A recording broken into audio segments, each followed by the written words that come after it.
Oxford University professor John Lennox was asked a series of difficult questions on the subjects of the origin of God, the origin of the universe, and the Christian doctrines of the incarnation and the Trinity.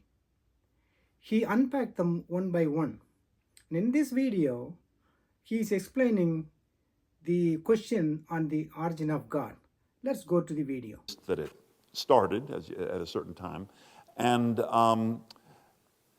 yet, then there's always the issue. Yes, but if there can't be an uncaused cause, then what created God? And I guess Christianity perhaps gives different answers to that. As I understand it, Augustine's answer was that God is outside time. And in a way, that's a good answer, but it seems to me that that's a way of saying we don't know what the explanation is because none of us has the slightest idea of what it means to be outside time. Or Christianity says that the Father and the Son and the Holy Spirit are three, but they are one. And from those statements, many wonderful things follow. And yet, it seems to be a way of saying we don't know what it is. Because we have no idea of what it means to be three and to be one, and how a God as powerful and as amazing, let's say, as the God of Job could appear in the form as a human being and be the Holy Spirit. So my point is this, and as I say, I think this may be a strength or a weakness, but it does seem as if many of the difficult questions are just explained by mysteries, which is a Christian word, that in a way are saying, we don't know. So I don't know that that's whether that's a challenge or a suggestion or a help, but it's a wonderful challenge. But I'd be interested in your response to it. Yes, I love this particular thing, and I've had to think about it a great deal because, of course, it's absolutely obvious that replacing one mystery by another is not always a helpful way forward. Sometimes it might be. Yeah, well, well, if it's a more sensible mystery. Let's unpack this because there are 3 or 4 questions, which is why I wrote them down, because with my dying brains, I can't remember everything.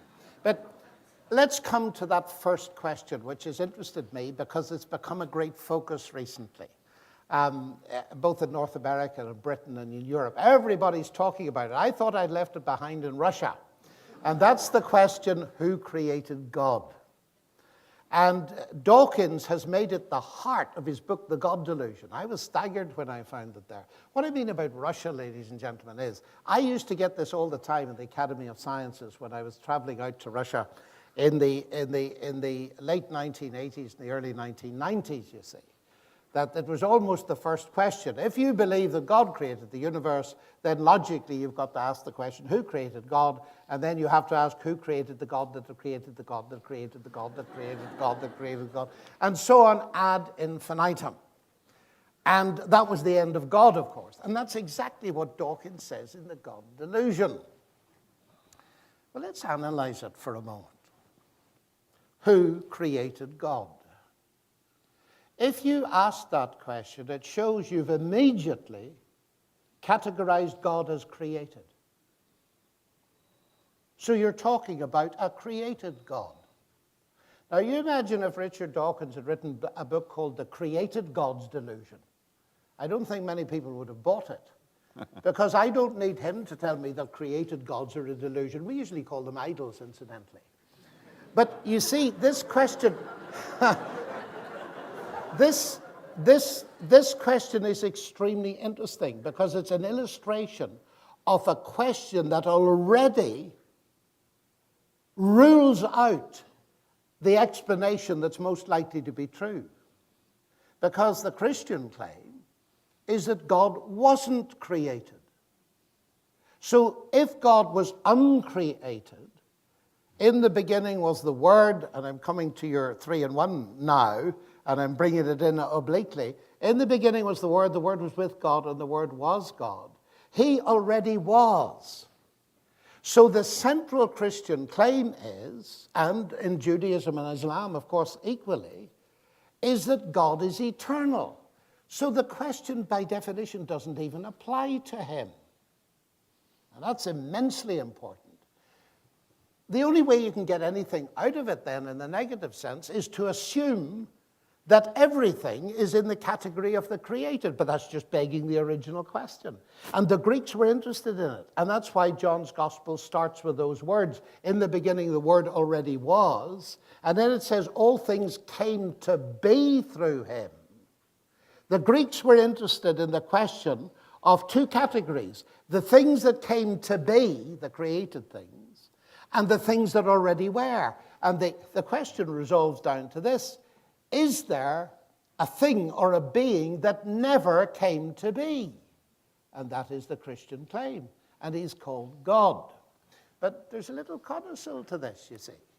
Richard Dawkins, and I had a debate with him on this very topic in Oxford, and I said to him, Richard, you say that who created God is a legitimate question. I don't think it is, but let me assume now that it is. You believe that the universe created you. So I beg leave now to ask you, using your own question, who created your creator? Lennox asked Dawkins, who created your creator? And he says he's still waiting for the answer. Dawkins does not have the answer because atheists like Dawkins believe the universe created itself from nothing. Once the universe was created, everything evolved over a course of billions of years, little by chance, and optimized over time. However, logic tells us otherwise, and there's no scientific evidence to demonstrate that the universe and life evolved little by little. The logic is very simple. A thing cannot come from no thing, because a thing like nothing doesn't exist. Philosopher Spinoza and Albert Einstein also concluded that it is impossible for there is to be nothing. Even when we talk about space in the universe, we are talking about energy, and also particles appear and disappear constantly. Stephen Hawking said, because a law like gravity exists, the universe created itself. It is like saying, because a thing like dark energy exists, I create myself. Is it possible for the laws of gravity to self-create? Neither Hawking nor anything else can explain where the laws of gravity come from. Similarly, there's no such thing as the gradual evolution of the universe or the gradual evolution of the cell. There's no such thing as 10%, 20%, 50%, 75% gradual evolution of the universe, or 10%, 20%, 50%, 70% gradual evolution of a living cell. There's only fully functioning 100% whole cell that harbors life, period. The idea of gradual evolution is a non-testable and non-provable metaphysical proposition. Just as a potter shapes a pot or a system engineer writes code for operating system, entities such as space, time, matter, energy, and the laws that govern them can only originate from an infinitely superior, intelligent mind that is beyond time and space. I want to conclude by reading a quote from my book, The Genetics of God. Wandering atoms, mindless molecules, and chaotic chemicals cannot learn logic and mathematics, nor can they self-assemble into a molecule of life, let alone engineer a highly conscious and an intelligent human person. Thank you for watching.